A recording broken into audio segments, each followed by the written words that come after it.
But this is why government cannot operate like a business. This is why government cannot be smart with money, because there are only 4 ways that you can spend money. Number one, you can spend your own dollars on yourself. And if you do that, you care a whole lot about the price and the quality. It's your money, it's your stuff, right? Mm-hmm. The second way that you can spend money is you can spend your own money on somebody else, like a gift.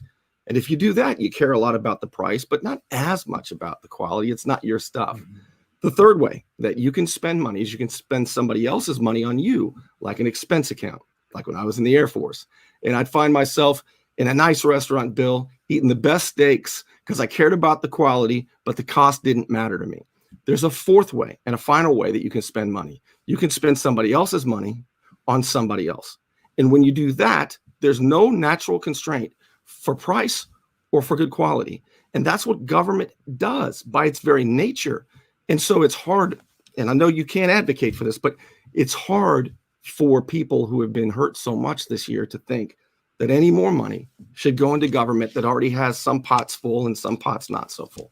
I know you can understand that. I really said Bernie, that. I get it. I mean, Milton Friedman was very smart, obviously, and if more politicians would pay attention to those kind of economics, we'd all be smarter.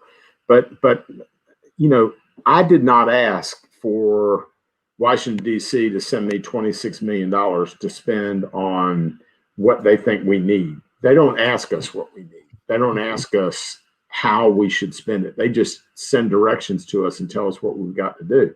And the irony of things like this is that somebody, and I'm not getting into who, somebody reached out to us today and said, look, we've got some money left over from a federal grant.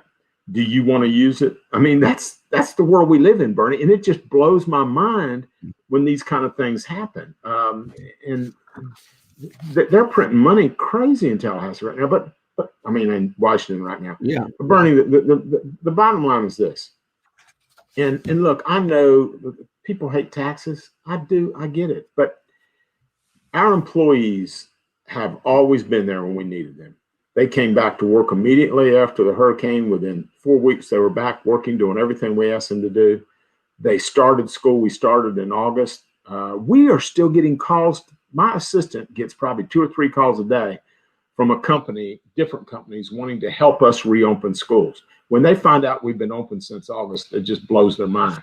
Our employees have been like this and continue to do this, and they do an amazing job with all the challenges we got. I'm giving this information out for them because I told them I would. They asked me if I would. I said, look, I realize we don't have any other options. I will bring it to the school board and discuss it with them, and this is how we got where we are.